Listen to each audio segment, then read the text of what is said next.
If you've struggled with stress, balance, or burnout, and simply feel discouraged or even defeated, and if you're ready to move from force to flow and enjoy ultimate Zen success in your career, health, or relationships, then the Zen Success Show is for you. Your host, Carissa Sims, is an entrepreneur, corporate consultant, best-selling author, meditation teacher, and healer who has found her own Zen success. Here's your host, Carissa Sims.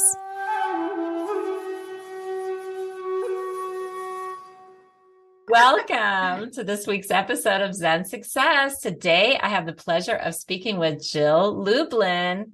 Jill is an international speaker on the topics of publicity, networking, kindness, and referrals.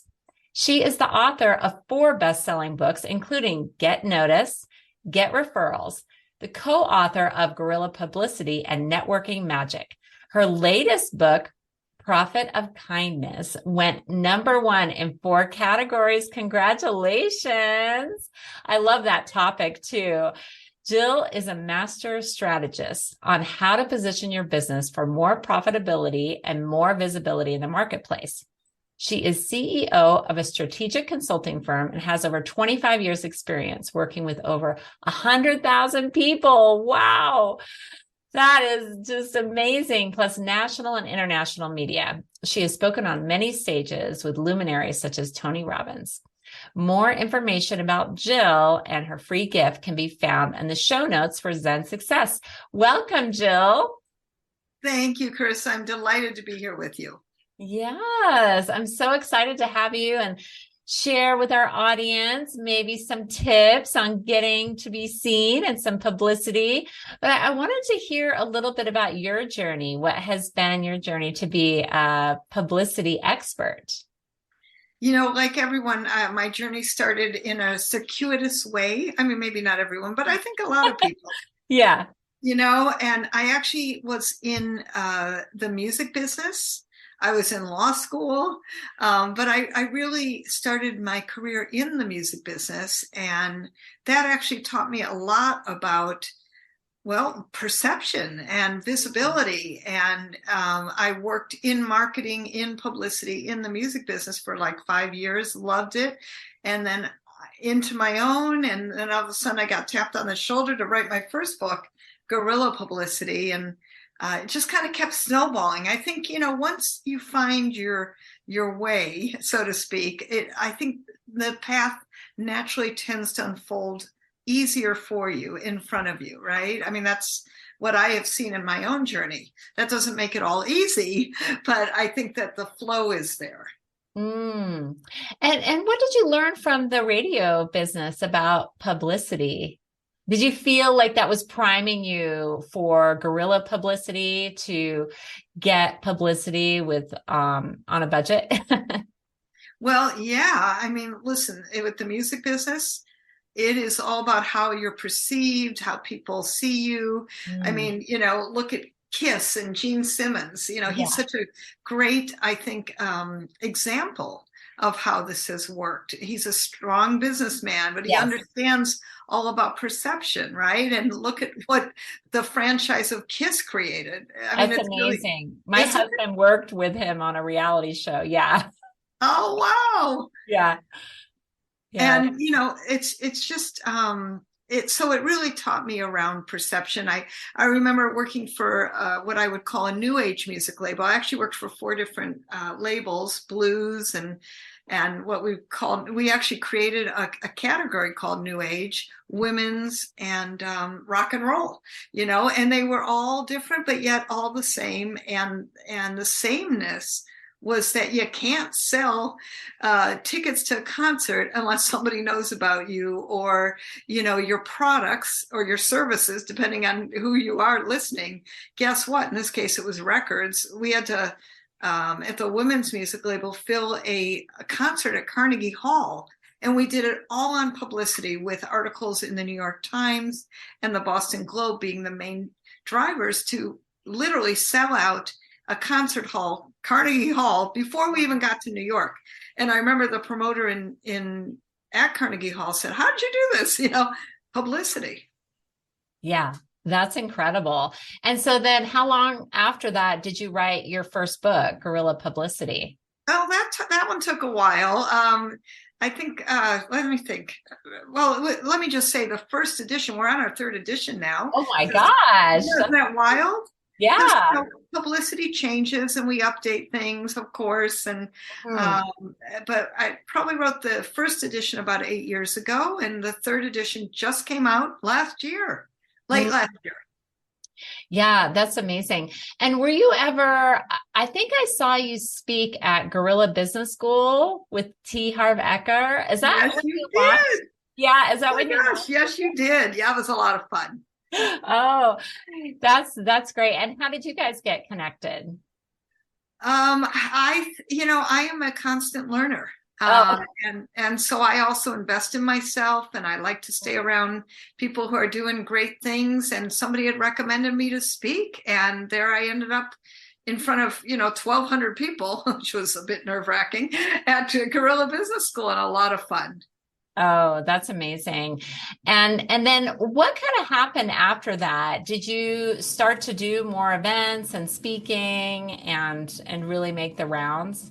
Well, and by the way, now I've also been on Tony Robbins' stage. That was amazing. Oh yeah, let's talk about that. Wow, it was a wow. And again, this came through, and all of these things came through good relationships, delivering, good services for people, and being always committed to being the best I can. Does that mean always perfect? No, it's for any of us. It's not always perfect, but I think if you really, do your best to give your best, it's seen and noticed.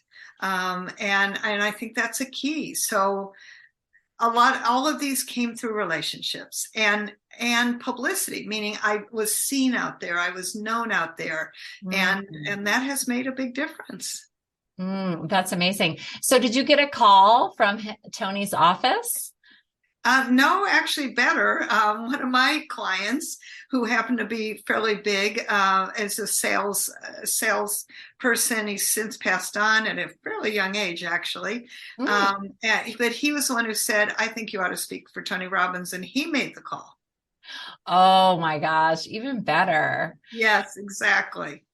So I feel like you have so much heart when you speak, and you're trying to promote others so much. What is your purpose?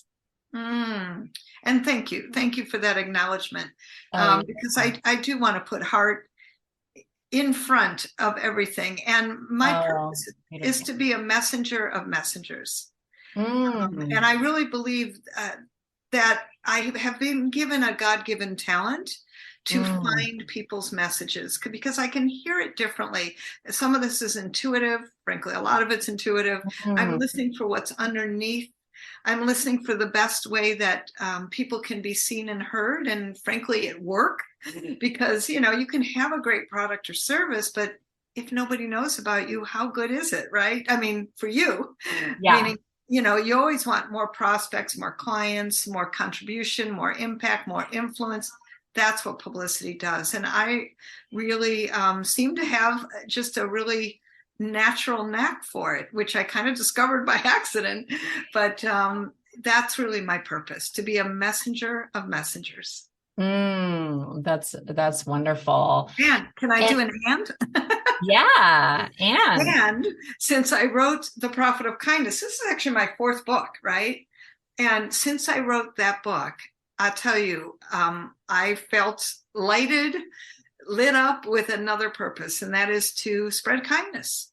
And I realized, when you talked about having a good heart, when T. Harv Eker introduced me, he said, "And the woman with a big heart." I never thought about marketing myself. I mean, isn't that funny? It's kind of a natural, like, what are your natural qualities that are just part of who you are and how you're seen? Well, guess what? Being kind now is an important quality. You can actually see it in our universe of people talking about it more. Ad campaigns are using the word kindness.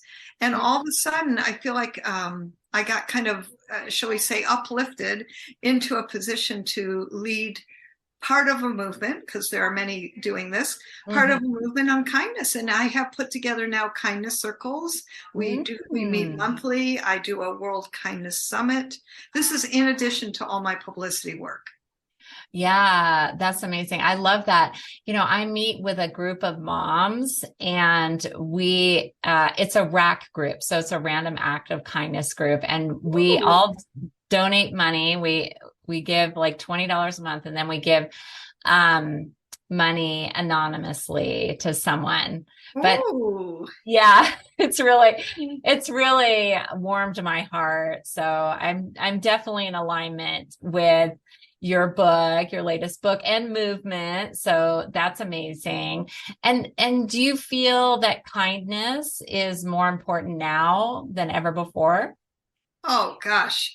Let me just say, without it, we're gonna fall into the abyss. I mean, it's the rope to save us. We have been through it. We just have, as a world, as a with all the COVID, as in isolation, the stress levels are through the roof, and I think kindness is the one balm that's a salve that can be applied. That's so simple as a smile, as holding the door open, as paying. That's so beautiful, giving someone money out of anonymously. I mean, how incredible is that? That's what I'm talking about. And I think if each one of us, I like to say, practice a conscious act of kindness, not even a random, but the truth is you're doing conscious acts of kindness. And imagine this, if we all do at least one every single day, what a difference it will make in the world. Oh, yeah. That's amazing. Have you read or heard of much research around kindness and simply the observation of someone being kind can elevate mood levels? Have you heard of? Not only have we heard of it in The Profit of Kindness, we actually talk about it. Great. A researcher, writer, helped me with some of that research. Absolutely, this is a proven, we actually did a whole chapter on it. It is a proven tactic to lower blood pressure, increase happiness. At companies, it has been seen that companies that focus on kindness have increased profits, happier people and culture, happier customers, and it's just all around makes for better people who are happier just through kindness and simple acts. Oh, that's wonderful. So you have the program that you have around kindness, or circles. Can you explain more about that? How people can learn more about that and join your movement of kindness? Absolutely. So I mentioned once a month we do these wonderful kindness circles. And by the way, we featured the head of the Random Acts of Kindness Foundation. Even though, again, I say conscious acts of kindness. Yeah, yours talk about that. Yeah, yours is, I like that. I like how you shift it, because being conscious about it is a whole nother level. Yeah. It is. And, listen, I don't care how people do kindness, just do it, right? Yeah.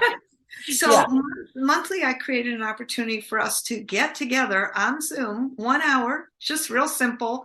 And we gather, and we actually usually have one, like a 10-minute speaker. Literally last month, we had the head of the Random Acts of Kindness Foundation. We have amazing people like John Asseroff or Marcy Scheimoff, people who are known in personal development areas. Yes. Very famous people. That's incredible. Yes, thank you. We've been very blessed to have wonderful people. And so I want to invite your listeners to come as my guest and participate. And then we have circles. We have at least 2 of them where you would get to break out, so to speak, and ask for acts of kindness and tell people what you need next. So it's been really super. And in the show notes, I know you're inviting people, but certainly you go to jilllublin.com/kindness circles, and that'll get you right in. Yeah, that's amazing. So let's go back to maybe some success stories that you've had with clients. Would you like to share any that are really coming up for you or warming your heart? Well, one of the things I love is a gentleman named Ray. Ray had come to me. He heard me speak somewhere. He's like, Jill, I really want to work with you. I'm like, great. What do you do? And he told me he was an instructional designer. And to be honest, I had no idea what that was. And then he told me. It's a corporate job, right? It's corporate. It's instructional manuals, actually. Manuals, yeah. Okay. Yeah. And I said, no offense, Ray, but I have no idea what you just told me. And it's not going to translate for publicity. But tell me your story. And then he told me his story about being downsized from a corporate job, about having a wife with 2 children already who was pregnant with their 3rd kid. And, he just bought a big house with a big mortgage payment, and then he got fired. Can you imagine? Wow. Right. So here's a guy with, no job, pregnant wife, 2 kids, and a big mortgage payment. I'm like, what did you do? He said, well, I started my own company, and literally online, he had 8 employees doing instructional design. I thought, well, now that's interesting. I said, Ryan, you know what you are? And he looked at me maybe a little scared. He goes, what am I? I said, you are a virtual office warrior. And if you look the acronym for that, it's VOW. Virtual Office Warrior. Ryan made a vow never to work in an office again. Well, let me tell you that story. That's amazing. Isn't that cool? That story got him 9 months of publicity. Count him, 9 months, including being featured in Entrepreneur Magazine, being featured in Mac Home Journal, being featured in the San Francisco Business Times with the headline with the word vow in it, right? I mean, this went on and on and on. It got featured in the Chinese Times because he's Chinese, and I'm big on using all aspects of who you are. That one article in the Chinese Times got him a $7,000 client. Now, that more than paid for my fee, let me just tell you. But, can you imagine what publicity did to build his business? And I'm going to tell you, he went on hope and faith as he just lost his job. He goes, I know publicity is going to drive my prospects and my clients. And that's what it did for him. And that was finding the right story, right? He never would have put himself, he wanted to talk about being an instructional designer. I'm like, no, let's do what works. Yeah, exactly. That's interesting. So working with you, you can't be attached to your title or like what other people see you as, be open to Jill's feedback. So when you work with your clients, what do you mean by your message matters? Yeah, I'm really big on message, okay? Because everything comes down to what are you saying, right? And you got to be aligned. You've got to be congruent. You've got to be resonant. So this isn't about just like, I do believe that you got to have a good script. Yes, script, don't be afraid. And you got to know what to say because frankly, media can be, bright lights and all of a sudden the microphone's on and I want you to remember. So, I tell people, write it down on a cute little Post-it note or, whatever you need. I don't care. Write in your notes in the meeting chat, whatever you need to cue you about what to say, which is focused on a message. And the message is the fact that, well, you as an expert, the one who's being interviewed, solves problems in the marketplace. And you want to give people real solution and you want to tell them things to do. You don't want to just say, I'm a chiropractor, as an example. Mm-hmm. You want to say, the problem today is with people on Zoom all day, they got neck and back problems they never had before. Here are 3 ways that you can sit at your computer, feel better, and have less stress. And then you give them real things to do. Mm-hmm. Get a standing desk, whatever, right? You see where I'm going with that. Yeah. Yeah. It's so funny you say you're intuitive because when I took your workshop, I was doing ergonomics and I'm still doing it a little bit. So it's funny that you brought up that example. Oh, wonderful. Yeah. I'm an occupational therapist. So yeah. Well, so in that vein, can you share for our audience some tips and getting more publicity?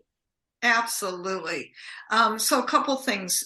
So on the message piece, I want you to I'm big on systems and blueprints and, it's also good to have structure, right? So this message piece, I think you should do it every 30 days. In other words, look at your message and make sure your message matches, that it's with regards to who you are, and that you can say it naturally and again, congruently, because that is key, right? People feel that. And so if you're not convinced, I'm not going to be convinced, right? I want you to be convinced.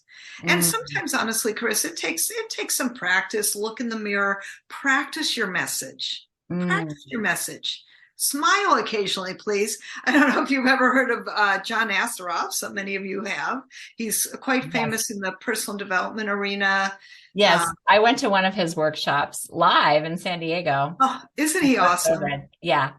Yes. And John actually hired me to talk about, well, he was going to be featured on Larry King. And John knew that although he's such a brainiac, right? He's absolutely brilliant, but simple things like smile, right? Yeah. Smile. So one of the things, as you're saying your message, because sometimes we're so in our head that we forget to smile through our eyes, smile through your mouth, right? Simple things. Yeah. And bigger things like have your message solve problems with, I like three solutions, like tell people what to do. Actually tell them what to do. And that means be commanding, because you know what? You're the expert. Experts, well, they're asked to speak because they know of which they speak. And so have good solutions for people, just like we're doing right here, right now. Have easy, simple things that people can do and tell them right away. Don't say that you're going to tell them about it. You just tell them. Got it. Okay. That's a great tip. I love that. So what's next for you? What do you have coming up? Oh, well, I'm super excited. We've got a publicity challenge coming up, which is super fun.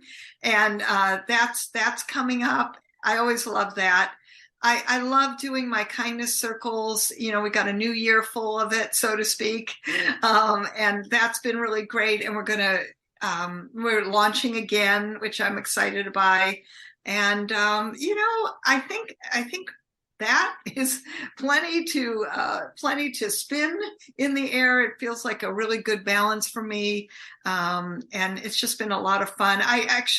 What I'm creating though, putting it out there, is a sponsor for the Kindness Circle. So that's what's next for me. Oh, very cool. That'll be great. And so since this is about Zen Success, what is Zen Success to you?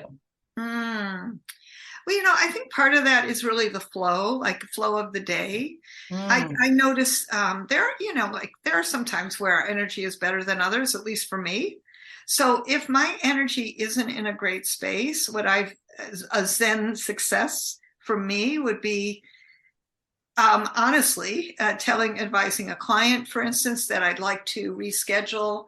I don't have to say I don't feel great or my energy isn't in a great place, but I can say, I think it would be best if we schedule for another time. Yeah. I think being, honest with where you're at with your energy. You don't have to tell all the details, but certainly energy is, especially in media, matters a lot. And energy from my clients, for me, matters a lot, meaning I want to deliver the best of Jill to them, right? And give the best of who I am to them. So if I'm not my best, a Zen Success tip that I would give is, bring your best self. And if you can't be, reschedule, redo, recharge. And, speaking of recharging, I think another really big Zen Success tip is really address self-care, for whatever that means for you. And I've noticed for me, the pandemic forced me into a self-care regime and, long baths and naps occasionally in the afternoon and things that good for you. Yeah, that are helpful. And you know what? I don't start my day till 9:30.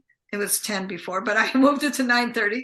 And, guess what? I'm up, but I'm exercising and I'm meditating and I'm playing with my cats and I'm easing into my day. And I think that makes a big difference. Oh, wow. That's amazing. I know I started doing more self-care right before the pandemic, actually, because of a medical diagnosis. And it's just interesting how sometimes it takes something like that to wake you up.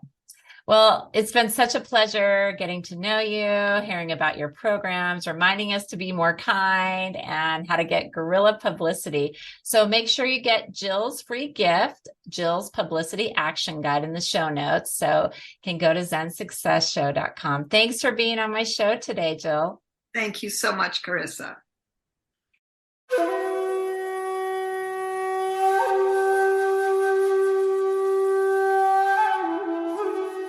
That's it for today's episode of Zen Success. Head on over to iTunes, Google Play, Spotify, or wherever you listen to shows. Zen Success is also available on the radio in select markets through amfm247.com. Subscribe to the show and share with friends. Be sure to head on over to zensuccessshow.com to help you on your Zen Success journey, and join us on the next episode. May you find your own Zen success in life.